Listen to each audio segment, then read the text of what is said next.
Maranatha, peuple venu de Dieu, aujourd'hui je viens te montrer ta position. Avant de connaître Christ, lis Éphésiens chapitre 2, verset 1 à 3, qui nous dit que avant de connaître Christ, tu étais mort dans tes fautes et dans tes péchés. Ta vie était dictée par les désirs de ta nature pécheresse. Tu étais destiné à la colère de Dieu.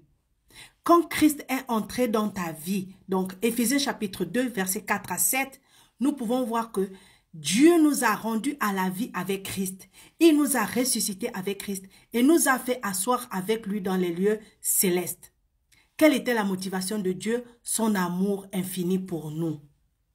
Éphésiens chapitre 1, verset 1 à 14 nous énumère les choses que nous avons reçues en Christ. Premièrement, nous sommes saints et sans faute aux yeux de Dieu. Deuxièmement, il nous a adoptés comme fils et filles. Il nous a rachetés. Il nous a pardonné de nos péchés.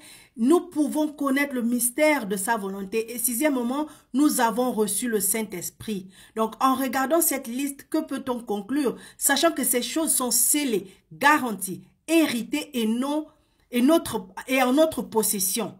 Ces choses sont les tiennes et les miennes, qu'on ne peut pas perdre, qu'elles ne seront pas enlevées, qu'elles ne seront pas détournées. Pourquoi? Parce qu'elles sont protégées par la puissance de Dieu.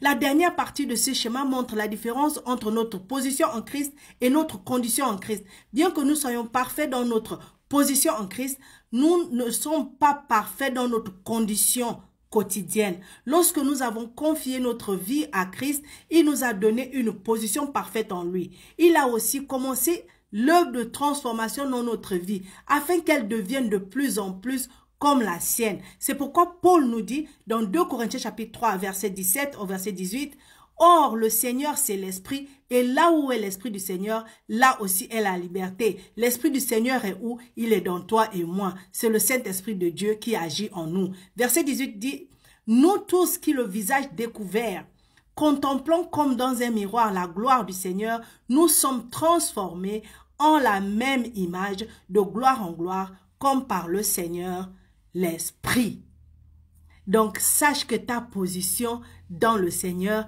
est puissante. Tu es assis au-delà de toute autorité, de toute puissance, de tout problème, de toute situation, de tout ennemi. Peu importe sa puissance, peu importe son énergie, peu importe d'où il vient, ta position est ferme et puissante. Alors sache-le. Shalom.